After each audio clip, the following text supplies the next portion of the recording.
presidente del Comité Ejecutivo del Ateneo Lengua Guaraní y Cultura Guaraní, año 1985.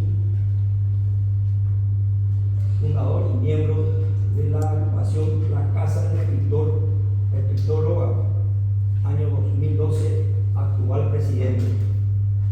Escritor bilingüe, tiene 18 libros publicados sobre lengua y cultura guaraní, cultura popular, antropología, etc. Además de numerosos artículos publicados en revistas especializadas y diarios. Columnista de lengua y cultura guaraní de Ciencias del Sur, traductor público, recibió varias distinciones por su labor y promoción y difusión de la lengua guaraní a nivel nacional e internacional. Es socio del Rotary Club Asunción Central, dictó conferencias y participante en todo el país y en países como Argentina, Bolivia, Brasil, Perú y España. Es uno de los creadores de Wikipedia guaraní y diariamente aloja información y novedades en guaraní bilingüe en internet. Es validador general de la traducción guaraní del creador Mosilia, Aguaratatapa. Desarrollará el tema guaraní, factor de cohesión psicosocial y de la identidad y la soberanía paraguaya. Querido profesor, el programa de defensa y programa de liderazgo estratégico se encuentra compuesto por señores oficiales de las Fuerzas Armadas de la Nación, de la Policía Nacional, funcionarios del sector público y del sector privado, que a partir de este momento quedan a su digno cargo. Muchas gracias. Muchas gracias, coronel. Muy buen día. Bueno, antes que nada agradezco al coronel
si en castellano dicen hijo Carlos camina, tampoco va a tener sentido, si es palabra por palabra.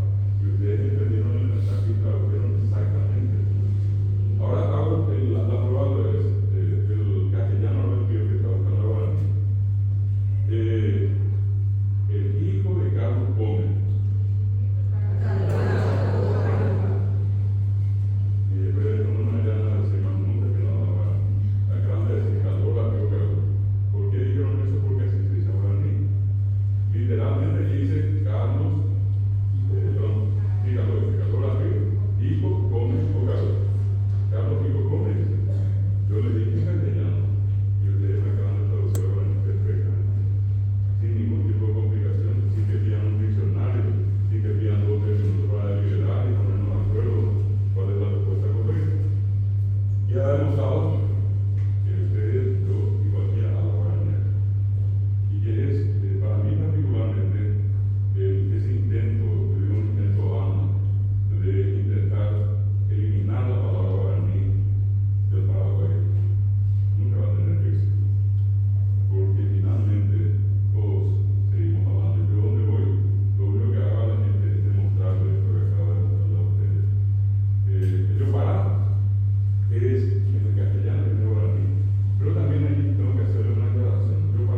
esa pone otra, se ha echado. A las 10 más o menos ya la frecuencia ya no era tan seguida. A más o menos los 20 ya era casi de 3 minutos. Él le dice, pues a mí ya, ¿cómo se llama? De Andule. No es acá Andule, acá es Andule. Es una fiebre, ¿verdad? Y entonces con a mí me dijo, yo a González y le mandó, que es lo que tenía que tomar. Remedio. Nosotros creamos unos meses, pero por un problema de cada uno.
comienzo a explicar, se abrió la puerta en los ojos.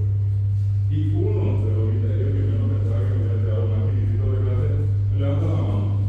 Va a ver si usted me vuelve 20 de mi ahora. Le dije para mí, allí me entendió, pues, ¿verdad? Bueno, eso es una demostración de lo que significa en esencia la comunicación. Y no es ese fenómeno de educarte, sino que sencillamente es cumplir con una formalidad. Y en ese proceso de educación uno tiene que evaluar si se entendió o no se entendió lo que se dijo, y cómo se hace siguiendo este tema. Son muchísimos los docentes, hombres, mujeres, que hacen una tarea, hacían ya antes de la reforma, una tarea que yo digo era muy, hasta más que humanista, ¿verdad? Y era el decir en castellano y volver a explicar, ¿verdad? Ganan fechas a muchas, ¿verdad? Resulta que nosotros, a ustedes les va a resultar fácil. Hoy tenemos todo un celular, usamos celular, veamos y la respuesta está a la mano. Pero se había organizado una vez un curso donde el tema era el agua, era un curso organizado por la UNESCO, muchísimos docentes vinieron y aparecieron términos nuevos. Y la indicación era que todos los que participaron del curso tenían que ir a su respectiva escuela y hacerla acá, es decir, meter a la sala de clase. La profesora, del ejemplo, hizo eso y decía una persona que contó que era muy amiga de esta profesora, que a mí me llevaba a entender muchas de las palabras, porque eran palabras técnicas. Luego las que comenzaron a repetir, y una parte decía, el agua puede estar contaminada por agentes patógenos y sapróficos. El agua es patógeno y saprófico. Llega el momento del examen, ella le dice a su alumno, remoñía por año, el agua, remoñía por año, llega el día, primera, segunda, tercera, ¿qué lugar? ¿Cómo puede estar contaminada? Y el que menos entendió y que entendió de su manera, puso el agua puede estar contaminada por patos, cajenos y sapos fritos. Criatura. ¿Y cuál es la lógica allí? Que él sabe lo que es un pato, y sabe lo que es ajeno, y sabe lo que es un sapo, y sabe lo que es frito. Pero patógeno y saprófico nadie lo usa. No es el nombre al vecino que le decía que lo dice mi patógeno, no iba a ver cómo fue saprófico. ¿Dónde estamos? En ningún lado. Apareció allí. Entonces, a eso es lo que yo cuando hablo de la practicidad. Es el propio volver a acercar a esas criaturas que eran finalmente algo que se llamaba patógeno o saprófico. Bueno, hay una consulta de esta parte.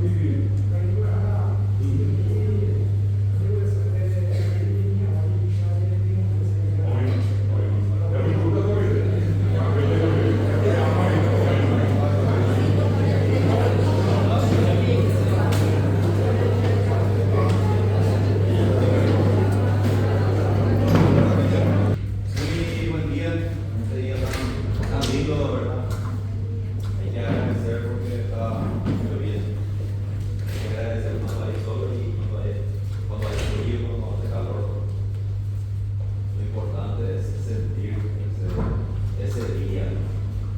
Muchos no tienen esa oportunidad de sentir y participar de esta lluvia porque ya se nos adelantaron. Entonces, día a día hay que entender que amanecer y despertarse no es una obligación, sino que es una bendición. Bueno, es un gusto estar aquí con ustedes. Quería llegar un poco antes, pero no tenemos tantos compromisos. Tuve primero en otro lugar. Y hoy es un día también muy importante y bueno, es un lindo día porque tenemos al profesor. Seguro que la primera hora ya han disfrutado de su conocimiento y de la forma de impartir clases que siempre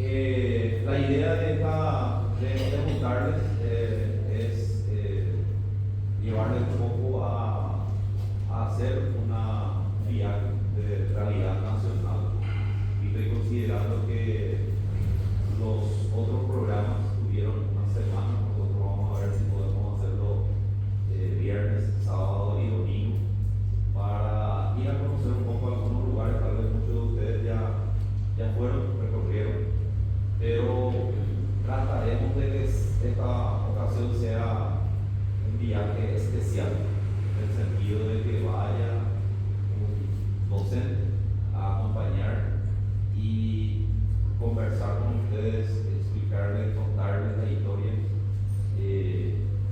y ver de otra manera esos lugares que van a visitar. Inicialmente estaba ya previsto para, conforme a programación, en el mes de agosto, queríamos adelantar para el 18 del mes de julio, pero como vemos que estamos con muchos compromisos, por una parte institucional y por otra parte también económico, entonces analizando un poco mejor con los coordinadores, esa fecha vamos a modificar y vamos a hacerlo después del cobro mensual que tenemos, para que sería al final, quizás el mes de julio, y en la primera semana de agosto vamos a estar viendo. También estábamos teniendo un cierto inconveniente con el tema del transporte, queremos nosotros conseguir que eso sea totalmente gratuito para justamente ahorrar también el tema económico y que eso se concentre en otras cosas. Tenemos algunos gastos que tenemos que hacer, el tema de hoteles allá en el lugar y alimentación y demás. Trataremos de programar de la mejor manera posible, así como salió el año pasado, y el deseo es que salga mucho mejor del año pasado, ojalá que así sea, y eso depende mucho entonces también de ustedes. La idea es que todos vayan y vayan con buena onda, no sé, a veces vamos a programar algo y puede salir de otra manera, siempre hay dificultades, algo positivo y algo negativo, pero dependiendo de cómo nosotros tomemos esa situación negativa, es que podemos superar sin inconveniente. Todos somos profesionales, todos somos mayores de edad y sabemos que eso puede ocurrir, que la planificación es una cosa y lo que se lleva adelante puede ser un poco diferente. Eso es algo normal, es algo natural. Y como decía, depende un poco cómo lo tomemos, y esa es la idea de justamente de estos cursos que hacemos: liderazgo, inteligencia, ciberdefensa, ciberseguridad. Es ir forjando ciertamente una parte que nosotros no desarrollamos a veces en nuestro ambiente laboral, que son las dificultades que se pueden presentar y cómo enfrentar esas dificultades. Modificar una planificación no es fácil a veces. Entonces esa es la idea también, no solamente tenerlo en aula, sino llevar eso a la práctica y ver un poco también, tener esa oportunidad. Muchos, como dije, tal vez no hayan tenido esa oportunidad de viajar hacia el sur, irse a Ñeembucú y recorrer ese lugar histórico en donde muchos compatriotas dejaron su sangre por nosotros. Esa tierra está llena de sangre de paraguayos que murieron para que hoy día estemos sentados aquí siendo libres y soberanos. Roberto, ¿quieres participar un poco? Cómo no, muchas gracias, general. Un placer, general Martínez, siempre en esta experiencia para cualquier persona, y por eso también tengo que expresar la gratitud que estoy acá, gracias a una gestión personal del general. Gracias, general.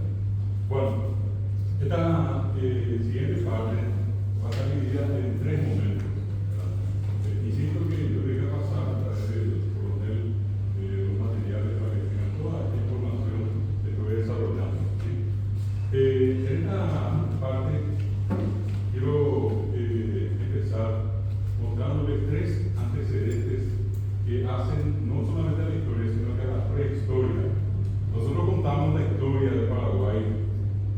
lamentablemente es el momento que primero hablamos siempre de que pasó por tierra y descubrió Balaguer por tierra. En 1524 hablamos a Alejo García y luego de Sebastián Gaboto que hizo el descubrimiento por agua.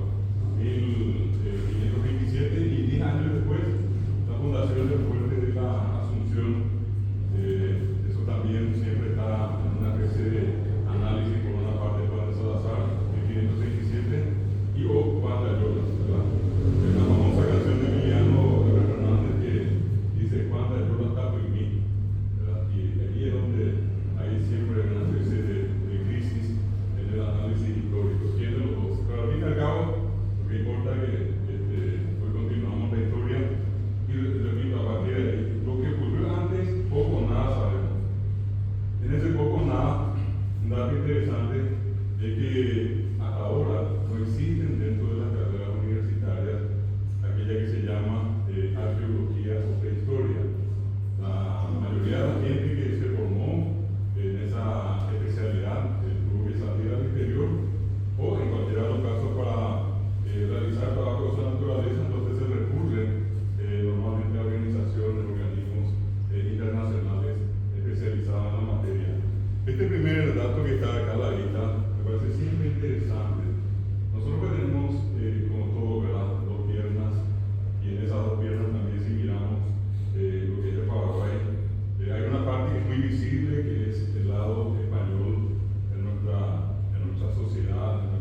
entender que una cuestión muy importante que tiene que ver con este tema de soberanía ya quedó, pero perfectamente descubierto cuando antes del inicio de la guerra de la Triple Alianza contra Paraguay, y repito, la Triple Alianza contra Paraguay, es que quedó la historia, quedaron en la historia la palabra del entonces presidente argentino Arturo Belmitre, quien llegó a decir que si queremos destruir a Paraguay, primero tenemos que destruir a Guaraní. ¿Qué es lo que tuvo Paraguay? Pues solamente Guaraní. López, hábil, inteligente, cuando la guerra antes del territorio paraguayo, en 1867, en Paso Bucú, convoca a los más entendidos a Guaraní y les pide un alfabeto, una serie de script. Y eso sirvió de base a publicaciones, periódicos, porque así eran efectivamente, no era una cuestión diaria, salía cada cierto tiempo, y en un escaso número, pero que era compartido a nivel colectivo, y era el famoso Carichuquí, totalmente guaraní, que servía para levantar el ánimo de las tropas paraguayas, burlarse del enemigo, estaban en tiempos de guerra, y se desarrolla todo ese escenario, y todo se desarrolló en guaraní. Yo pongo como ejemplo la batalla de Pidió, para mí la más sanguinaria de todas. Esa es una batalla para mí sin parangón, donde más o menos sería hasta ahora ya las tropas paraguayas quedaron, decir tropas, es una forma de decir porque en realidad era la población de Pidió, donde la mayoría eran habitantes comunes y corrientes, ¿verdad? 1.600 paraguayos, 20.000 brasileños se acercaron y vinieron con todo. Y cuentan que más hasta ahora ya 800 que estaban muertos de los nuestros. Se vuelve a reanudar la confrontación y un capitán paraguayo de apellido Solalinde observa a una cierta distancia al comandante de las tropas brasileñas, el general João Pena Barreto. ¿Y qué hace Solalinde? Yo suelo decir, le llama al más certero de los miradores que tenía. Un ilustre desconocido, no está en ningún libro, no hay ningún niño joven o adulto paraguayo que lo recuerde, que a lo mejor no sea de Pidió. Lo llama Gervasio León. Algunos dicen que tenía 14, otros 15, ni siquiera eso sabe bien. Una criatura. Y yo siempre le digo a la gente y le digo ahora a ustedes, ¿será que eso David le llamó en inglés? ¿Le llamó que en francés? ¿O en chino? ¿O en portugués? Guaraní no es Manuel. De Guaraní no es ni Gervasio León. Ellos, mañana vamos a ver el caballo de esa revancha y ya piensan que ven entre certero balazo, muere, que van a menos a la fuerza. Eso molestó mucho y no voy a contar el resto de la parte así personal, porque creo que todos sabemos, generó la airada reacción de Don Dios que ordena la destrucción de Pidió. Y efectivamente se quema el hospital con 600 almas, fue mucho más grande, sin restar, bajo mi punto de vista, importancia a lo que ocurrió en el Guaraní, pero 600 almas de brasileños fueron quemados.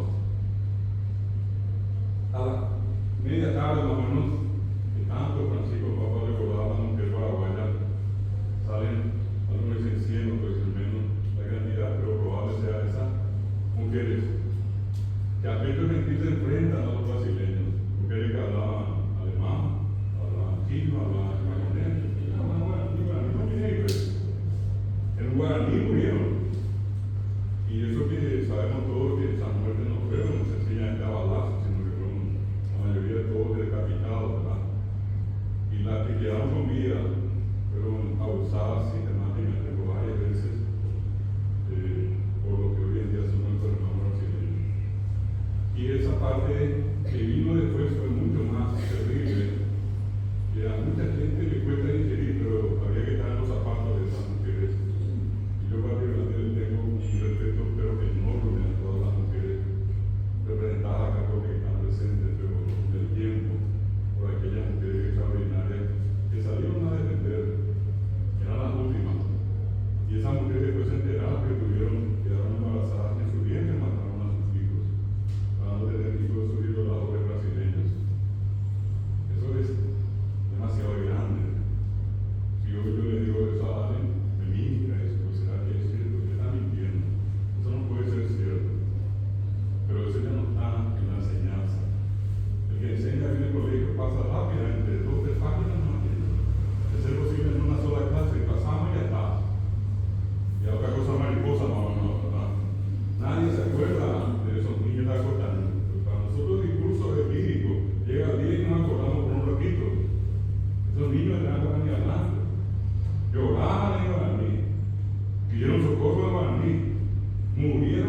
que menos tuvieron 1000 hijos, 12, 15. Hoy diríamos, nos causamos locura, pero en ese momento lo que hicieron ellas no tienen nombre.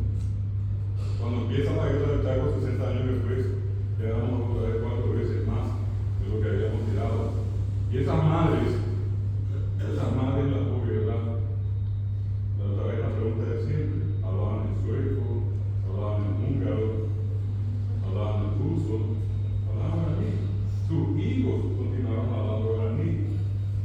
Uno de los hijos que está en la guerra del Chaco es el emblemático Emiliano Fernández, que cantaba guaraní, que le llamó a Paraguay a ir a defender el Chaco en guaraní. Cuando le canta al teniente Adolfo Roca Silva, calculé que Paraguay no majema con la hora, ya amigo que arriesgara Roca Silva de este pueblo. Mi cobarde asesino. Ese fue Emiliano, y ese fue el que movilizó a todos. Ese fue el que terminó la batalla en la Nahua y minutos después escribió 13 Agustín. Que si ustedes escuchan bien la letra, ni remotamente da para bailar, porque tiene un ritmo alegre, se baila perfecto, pero al escuchar la letra, vamos a escuchar, porque fue desde Dorínica esa batalla. Y repito, fue pasando un tiempo, y en ese trayecto de la posguerra es donde vinieron los castigos. ¿De dónde vinieron? De al lado. Los profesores que fueron a formarse trajeron la palabra guarango. Guarango es feo, malo, sucio, ignorante, salvaje. Y hasta hoy uno ve programas de nuestros vecinos, en este caso, Mario Canales, que siguen hablando de las guarangadas en todo despectivo. Y el otro día yo salí a responderle justamente a un influencer que decía guaraní nuestro, no es paraguayo. Le puse estos motivos, y eso es demasiado fácil de mostrar en los paraguayos. Golpes en la boca, arrodillarse, recorrer el patio de la escuela, decir no voy a hablar guaraní, quedarse de plantón. Un excombatiente, me tocó conocerlo en Buenavista, en Cagazapá. Fui a hacer una jornada así un sábado como cuando eso el camino era complicado, de Ñuñía, camino de tierra. Estábamos solo hombres, ese mismo año salían al día, a las 2 de la tarde. Luego hice la jornada con los docentes, sin percatarnos, pasé la hora y tuve que quedar hasta el día siguiente para volver. Y en ese interín fui a la casa del profesor que me había invitado y él me dijo al llegar a la casa, hasta esa pequeña pueden indicar a esta viejita, llena con el papande, su papá es combatiente. Entonces hablábamos los dos allí y él sale y me dice, ¿para qué me la pidió? Y después le conté, pero yo le conté la doña Jesús, pero bien, todo. Y él me para en un momento y me dice, no tenía algo muy reído eso, como enojado. Y me dice, yo mismo, me quita frente allí al portón, y del otro lado estaba la escuela, y era la cancha de la escuela donde estuvimos haciendo la jornada. Y me dice, ¿sabes qué cancha me cree? A echarle. Pero por el tiempo todavía que me voy parando, que se requiere 6 meses que iba después, oye, este es a pescar con el hambre de todo a ver los. A mañana me vea, ahora uno ni tiene castellano, para la hora de escritorio y cerrado. Con la todo los días la castellano, frente a orina.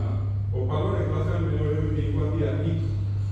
Ay, yo de la mejor de la almacén, me pegan a él llegada al almacenero. A mí me lloró la galleta, y Dios mío. Tal cual ocurría así, en el papel decía, si este niño le habla guaraní, dice el director de la escuela. El almacenero no quiero usar. Al otro día, todos los que fueron descubiertos tenían que subir a los muy conocidos de ustedes, ya que eran. Ustedes iban a tener a ver, no sé, profesor. Y este combatiente se da la vuelta, sonriendo, me dice el profesor, pero imagina, pero yo digo todo, ¿verdad? Porque no anda ni mi padre. Una cosa increíble. De allí venimos, de todo ese proceso de negación, que hoy todavía nos mueve a decir que no hablamos, de solamente hablamos yo para. Por eso les decía, digan, y digan a la gente que hablamos ahora, que no perdimos, que no perdemos, y que en esa línea nosotros estamos. Por eso es que hablo con conocimiento de causa, con pruebas, con evidencia. Todo esto que les digo se puede comprobar. Así como esto que está acá, les muestro, esta es una funeraria, o guaraní le decía Pepó, hechos se entierran inclusive hasta hoy. Hasta hoy. La persona que muere, el cuerpo es corrompido, es llamado conducir, y viene el alfarero y toma las medidas. Ellos tienen una técnica que permite inclusive endurecer más rápido el material.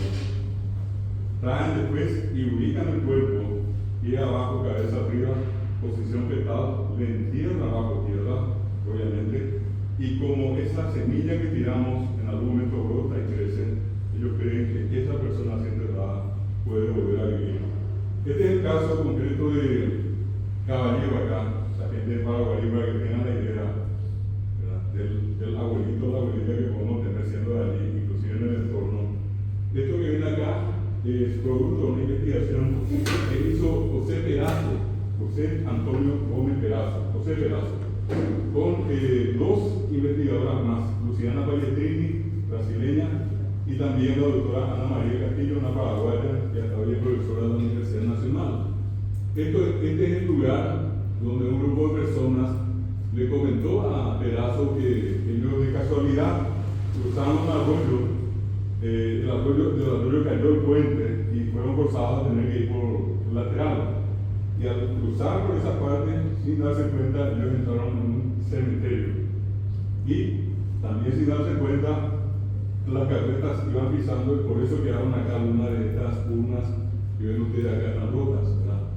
Bueno, lo que sí que en este caso ocurrió algo muy importante, que es el estudio que se hizo y se usó para esto la técnica del carbono 14, que ustedes saben que mide la edad aproximadamente hasta 60.000 años. Y es lo que se encontró, que esos cuerpos, esos restos óseos que estaban allí en Caballero, tienen entre 990 años, 1000 años. Y si de allí hacemos el cálculo, Asunción cumplió 488 años ahora, todavía no alcanzamos 500. Es el doble que allí había gente siendo enterrada, y delicadamente enterrada, porque no es que le tiraban a la intemperie y hacían el cuerpo y que allí se entren en estado de putrefacción y se acabó. No, enterrados en urnas que tienen el borde, este borde de acá ornamentado en Pepilleguá, con imágenes variadas, figuras, círculos, rayas. Y hoy en día lo que han estudiado estas urnas dicen que son como códigos de barra, porque ninguna se parece, ninguna son iguales, mejor. Y esto que es lo más interesante, que los que estaban a más profundidad en este lugar se tienen nada más y nada menos que 3.620 años. Ahí está. Este es un informe científico. Esto no dicen que a lo mejor probablemente, esto es ciencia. Está documentado, existen todos los papeles de esto. Hay un libro que ustedes pueden buscar, el nombre de Caballero, el nombre de Pipucú, y van a ver toda esta historia acá. Les invito a que resten los 500 años de América y sobran 3.120 años, que acá había gente viviendo que ya tenía la costumbre de enterrarse delicadamente en urnas. Eso tendría que darnos la idea de que muchas otras cosas hacían. Construyeron sus viviendas, se alimentaban, tenían sus famosos tembipurú, que eran los utensilios, ¿verdad? Pero yo suelo decirles a todos, hagamos un cálculo más rápido. Estemos leyendo los 2000 años de Cristo y allá hay 1600 años antes de Cristo que acá había gente viviendo. Y por historia comparada les invito y van a encontrar que 1600 años antes de Cristo, en el Valle de los Muertos, en Egipto, empezaban a construirse las pirámides. No lo digo yo, lo dice la ciencia. Y esto es un documento científico. Esto es algo real que nadie conoce, que no está en ningún libro. Y que tiene que ser siempre un motivo también de orgullo para nosotros de saber de cuán lejos venimos nosotros por la otra vertiente que conforma nuestra identidad paraguaya. Pero esto fue en 1988, se dio a conocer. Pero hay otro trabajo que les voy a mostrar acá al lado. Se hizo en la zona de Itaipú hoy. En Itaipú, cuando se construyó la represa, ocurrió esto que van acá. Esta es igualita a la urna a la anterior. Acá se ve mejor y acá se ve el borde, ahí está el profesor Seguevalla. Estas urnas fueron sometidas, a medida que se excavaba lo que iba a ser la base esa enorme molde de cemento que es la central hidroeléctrica, a varios metros, algunos dicen inclusive hasta 200 metros de profundidad, se van encontrando las urnas. Estas por mandato de la Dirección General y por lado paraguayo brasileño fueron estudiadas, otra vez usando la técnica del carbono 14, y que es lo interesante, tienen la más recientemente, la que está más en la superficie, 8.000 años. Y las más antiguas allí tienen 10.000 años de antigüedad. De ciencia, eso. Esto está, si ustedes van a ETQ, están los informes técnicos, el Museo de la Tierra Guaraní, por ejemplo, ustedes van a encontrar esto ahí. Y esto otro, que fue también lo que llamó la atención, esto de ITQ es del año 93-94, fueron estudios que se hicieron de forma dinámica. A partir del 93 ya se dieron los primeros resultados. Esto que viene acá se encontró en la zona de Amambay, donde hoy en día, para ubicarlos a ustedes, está el famoso Cerro Guazú de los panistas veteranos, que son parte de la familia guaraní. Le llamó la atención a un grupo multidisciplinario que vino de España, del Museo y la Universidad de Altamira, por un convenio que tenían con el pueblo panista veterano. Hicieron un estudio y llegar, le llamó la atención que esto es una inscripción rupestre, o son inscripciones mejor, rupestres, son una forma de escritura en la piedra. Ellos tuvieron inclusive que recortar una parte de la piedra, llevar a hacer los estudios a España y después volver acá. Entre el 2007 y el 2009, ¿qué es lo que se encontró? Que puede ser en este caso siempre interesante, repito, que todo va a estar entre los materiales que les voy a pasar, este dato que está acá. El responsable, ustedes pueden, como tan comúnmente se dice, googlear, José Antonio Lacheras, que fue director del proyecto, un arqueólogo, antropólogo muy conocido, lastimosamente falleció hace un tiempo, y fíjense los datos, 5.200 años los restos que ellos estudiaron, que más recientemente fueron estudiados, y 12.000 años de antigüedad, los más antiguos. Hasta ahora, el hombre de la Mambay, como se le llama, es el antecedente más antiguo que tenemos de población en el Paraguay.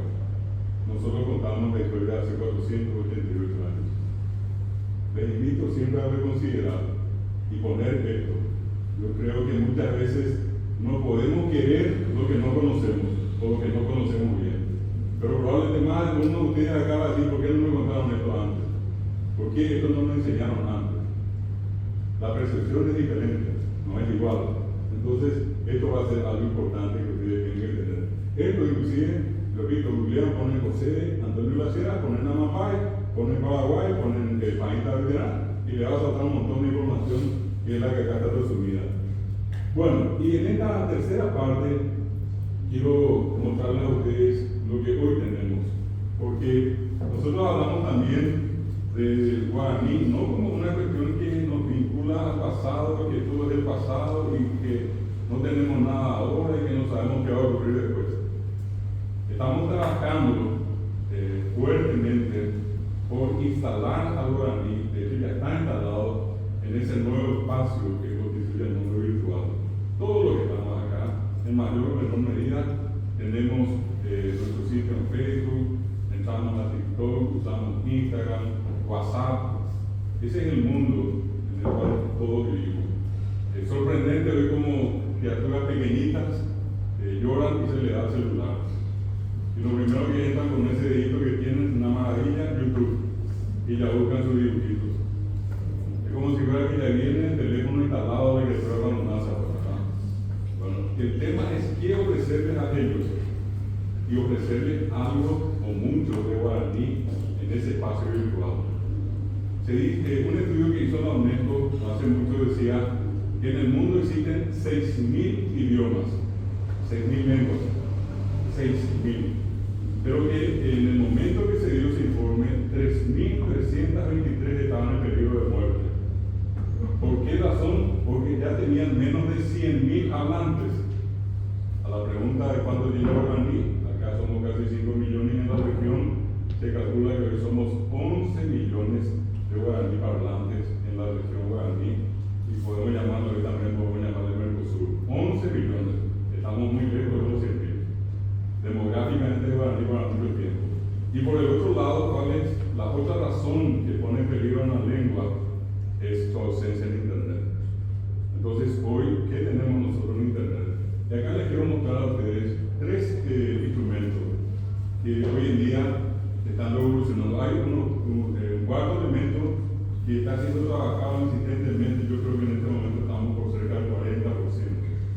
Pero son trabajos que se hacen a pulmón. Esto normalmente no tiene ningún tipo de auspicio del Estado ni de nadie. Esto se hace por amor a una causa y en eso continuamos. Obviamente ya después todos nos ponemos contentos y ya todos usamos esto como nuestro, pero antes normalmente no suele haber ningún tipo de, por lo menos, de apoyo a este tipo de iniciativas. Les voy a mostrar primero, les cuento brevemente, un sábado como hoy, casualmente a esta hora, 2007, el año, yo entré a buscar una cuestión que me faltaba para tomar un examen ese día sábado a la tarde en la Facultad Politécnica, y había un dato que no era muy preciso. Entonces, entre dar mi espacio y traer el libro, era más fácil entrar acá en la computadora y buscarlo. Pongo y lo primero que me salta es Wikipedia. Busqué el dato, corroboré, busqué por otra parte en otro sitio, pero después, como me quedé en Wikipedia, yo había terminado media hora antes de escribir un caso, un cuento sobre Pora en guaraní. Una locura que hasta ahora no sé ni siquiera por qué. Dije yo, ¿será que puedo poner yo esto en Wikipedia? Este cuento no.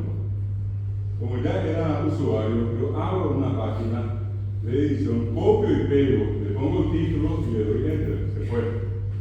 Estaba apurado, me levanté, una semana después me volví a sentar, puse el nombre del cuento, la respuesta, la información que te buscan, lo hiciste en Wikipedia.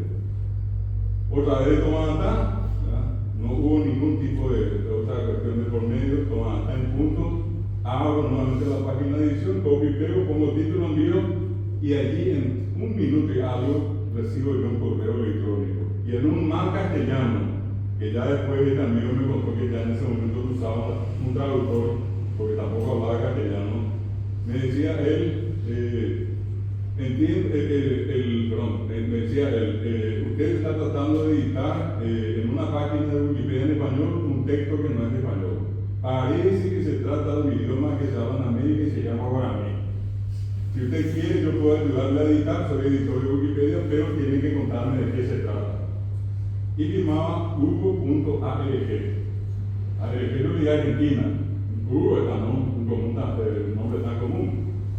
Todo sobre la marcha yo respondo, le digo, efectivamente Hugo, se trata de guaraní, mi nombre es David Galeano, soy profesor de guaraní, y lo que estoy tratando de publicar es un cuento ingenuo, inocente, de fantasma, que acá en Paraguay se llama Pora. Aquí te envío, le pasé la versión de guaraní castellano.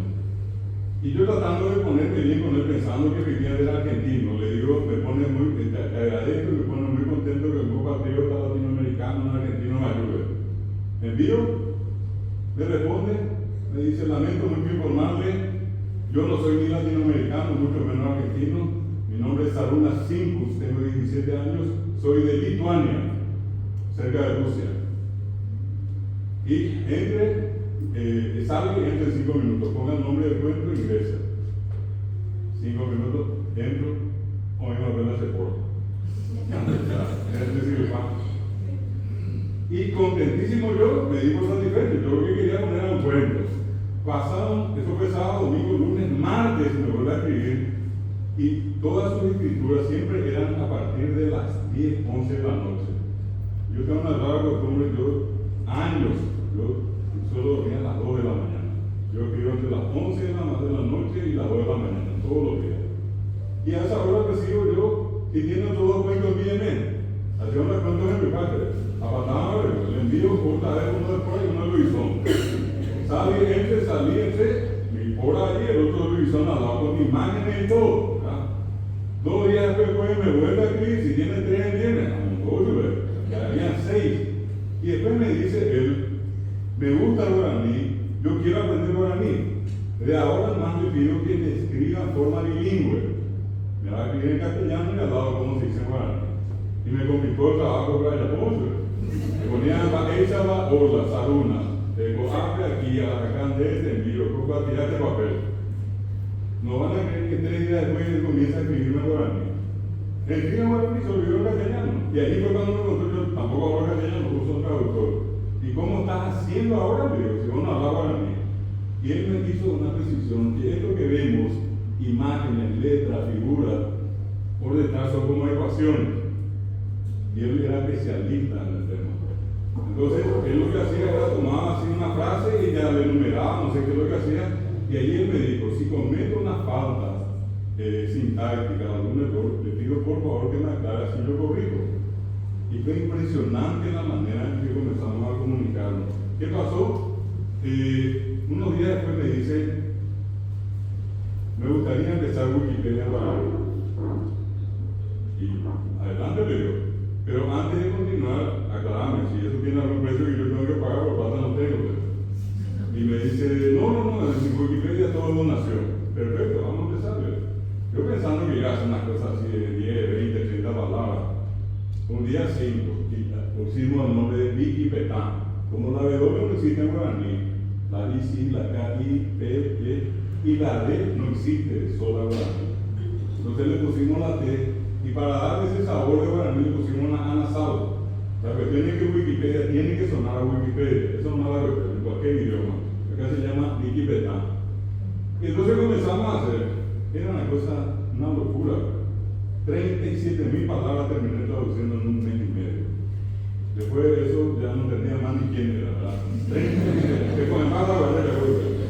Bueno, y después comenzamos a publicar porque un día me escribe, cerca del 15 de enero, y me dice, si ahora todos los paraguayos quieren morir, ya pueden morir. Pero los guaraní ya no va a morir porque de hoy tenemos 60 páginas y tenemos oficialmente Wikipedia guaraní. 60 páginas. Y empezamos y entró de todo un poco allí. Hoy en día tiene más de 6.000 páginas. Wikipedia, seguimos editando con él.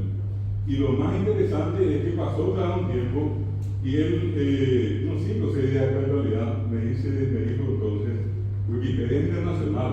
Hasta ahora Wikipetá para los paraguayos, pero Wikipetá internacional. Y me dice, tenemos que traducir. Y esa siempre es la parte complicada, porque decía, tenemos que hacer la traducción de la verdad.